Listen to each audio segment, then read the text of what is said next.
Hello all you people, and welcome back to the channel. Recently, I've been checking out a lot of nostalgia content, the sorts of shows and television I grew up watching. It got me thinking a lot about the live action Nickelodeon stuff I used to watch, and one very intriguing episode of Victorious. Crazy Ponnie, an episode in season 3 where Tori is being berated by a crazy girl. Alright, so I think right from the cold open, we as the audience witness Tori's distress.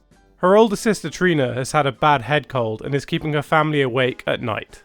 As a result, Tori is behind on schoolwork and is stressing out. This all makes sense to her character and the plot as a whole, especially as she illustrated her struggles to her friends who can see she isn't coping the best. It does feel like the perfect time for a character such as Ponnie to start attacking Tori's life. She's vindictive in that way, knowing that her friends likely won't believe her. The plot sets the meeting up to be accidental, but I see it as manipulative. Tori overhears Ponnie crying in the toilet, which pushes her to intervene and check that this person is okay. So in a way, Ponnie is already feeding on the kind of nature Tori has as the protagonist, which is a good gateway into the larger plot, before the audience is aware of anything more sinister going on. It just highlights the lead being a good person, which makes Tori rootable, and as a side effect, you naturally root for her when the craziness begins to trickle in. Which is needed. Like, if the plot followed a less likeable person such as Trina being tormented, it wouldn't have the same effect it has here. So for the most part, this plot only really has Tori interact with Ponnie, often in more confined spaces. A trope which is used a lot for typical I'm not crazy plots in media. Which does work here, despite the slight cliche nature of the plot.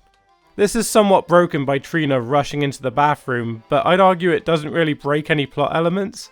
Again, I think this only works with Trina because she's so self-absorbed that if Tori were to make the argument of Trina witnessing Ponnie, she likely wouldn't have. She would have been too busy in her own head to pay attention to others.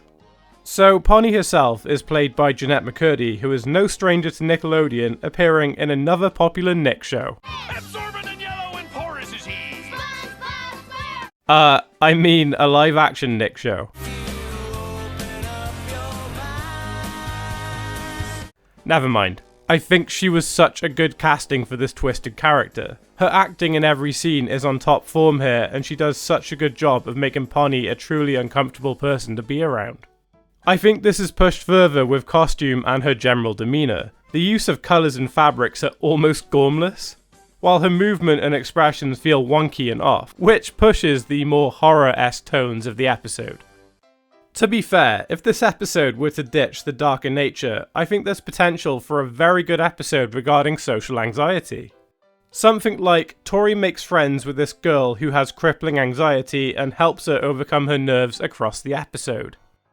Whether that be to some external event like a talent show or event at Hollywood Arts. Or on the other hand, it could end with her being unable to perform, and Tori helps her realise that it's okay, that having anxiety isn't necessarily a bad thing, which would be a strong message for a younger demographic.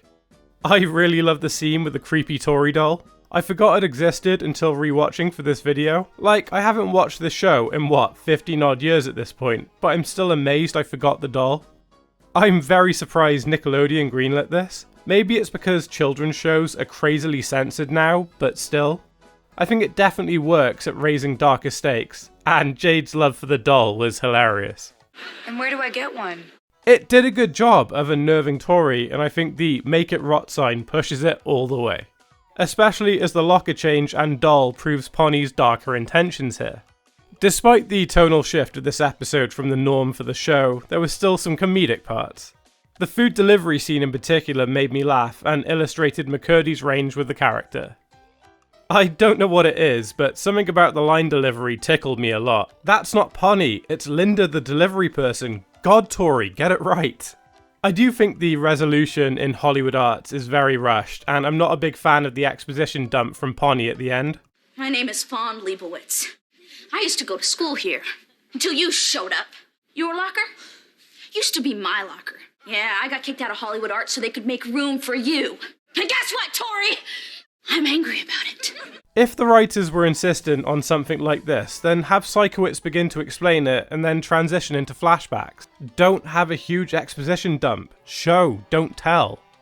But that's my biggest problem to this. To me, this easily could have been a 40-minute episode. I think trying to do it in 20 was way too much. I think this episode was released too late in the show's run as well. I think it would have been more impactful if it was released during the first season. To flesh Ponnie more, she could have had a few cameos in episodes leading up to this. Just the odd thing of her following Tori. I think that's the better way of highlighting that she felt like Tori stole her life. Although, the reasoning for her getting expelled was funny. She stole things, carried weird stuff in her backpack, called everyone Debbie. Well, that's just my thoughts. What did you think of this episode? I would love to hear your thoughts in comments down below. If you enjoyed what you saw, then could you please hit that like button and subscribe? It will help my channel continue to grow. Remember, be wary of stalkers in your performing arts school. I will see you all on the next one.